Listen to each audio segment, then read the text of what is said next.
m'appelle Michael Marler, je suis propriétaire avec mon épouse Véronique Hupin du vignoble Les Pervenches. Et nous voici dans le clos qu'on appelle le Couchant.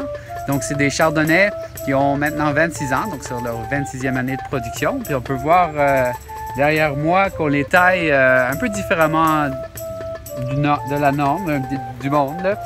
On a deux niveaux de production, un en haut et un en bas. Celui du bas, on va palisser vers le bas.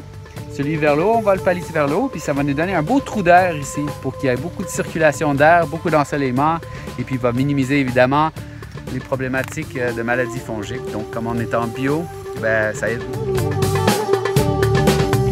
Là, on est au début de la saison. Donc, on attend après ça. Ce que vous faites sur le bas de la vigne au début de la saison aussi, vous les déterrez. Tu m'as dit que vous les enterrez. Oui, bien, ces vignes-là doivent être couvertes l'hiver parce que c'est du chardonnay. Puis au Québec, bien, quand il fait moins 30, le chardonnay ne va pas survivre. Donc, on va les défaire de leur palissage avec une prétaille, puis on va les coucher par terre et on va les couvrir. Donc, un de nos plus gros travaux au printemps, c'est d'enlever les toiles, remonter la vigne et finir la taille. Et parle-moi de ton allée d'herbe folle au milieu ici. Donc, l'herbe folle, là, on appelle l'enherbement. Donc, comme on peut le voir, qui est en fleurs. Donc, on laisse fleurir notre enherbement pour attirer un maximum de biodiversité possible. On utilise aussi l'enherbement pour un peu faire compétition à la vigne au niveau de la vigueur, parce qu'on veut des vignes équilibrées. Et donc, la vigueur des plantes ici va bouffer pas mal d'eau dans le sol et un peu d'azote. Et donc, ça va calmer un peu la végétation de la vigne, où on peut trouver un meilleur équilibre.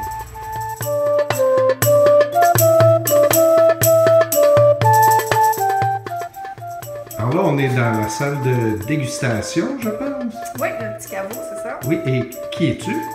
Véronique Hupin, copropriétaire vignoble Les Pervenches. Et en plus de goûter les vins, vous avez un audioguide quand on vient visiter le vignoble.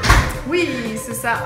On a implanté ça l'automne dernier. Donc, ça permet aux gens de faire un tour dans les vignes à leur rythme, finalement. Et c'est une discussion en fait commentée entre Michael, mon époux et moi, qui en même temps donne des explications là, ponctuelles là, sur le vignoble. C'est bien fun. Oui, les gens ont l'air de vraiment apprécier, puis ça leur permet au moins de... Ce qu'on aime, c'est que ça les force, mais les gens vont vraiment marcher dans la vigne, puis ils vont vraiment plus s'imprégner en fait du lieu là, qui est Les Pervenches.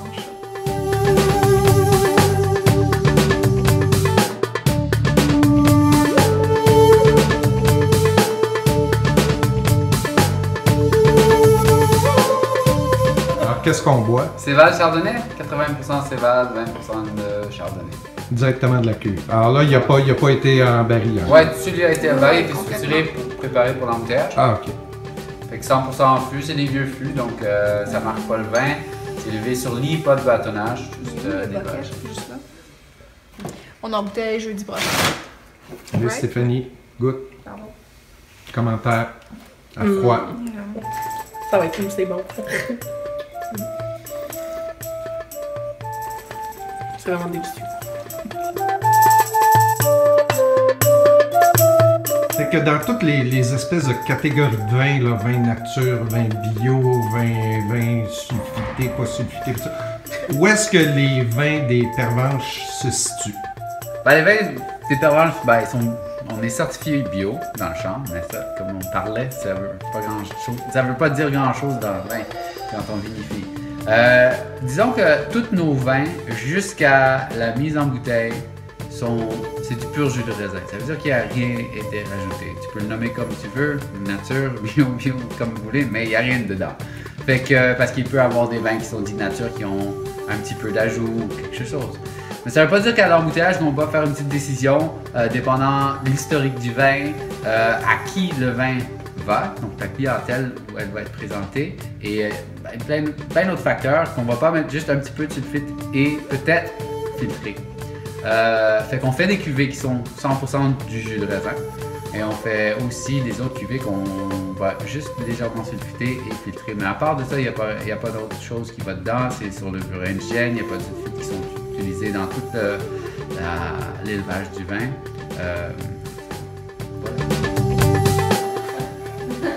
On vient de finir de déguster. Je viens de me prendre 2 bouteilles du rouge qui est vraiment fabuleux. Et alors, dites-moi, où est-ce qu'on peut se procurer vos fabuleux vins? Au beau domaine. Il faut venir nous voir. On est ouvert tous les jours, de 10h à 17h jusqu'à fin octobre. Puis à partir du 18, je pense. Oui, c'est ça. Si jamais je filmais mon vidéo en avance. Oui, à partir du 18 juin. Ben écoutez, j'invite tout le monde à venir vous visiter et venir découvrir vos vins. Merci de nous avoir reçus. Merci beaucoup. Oui.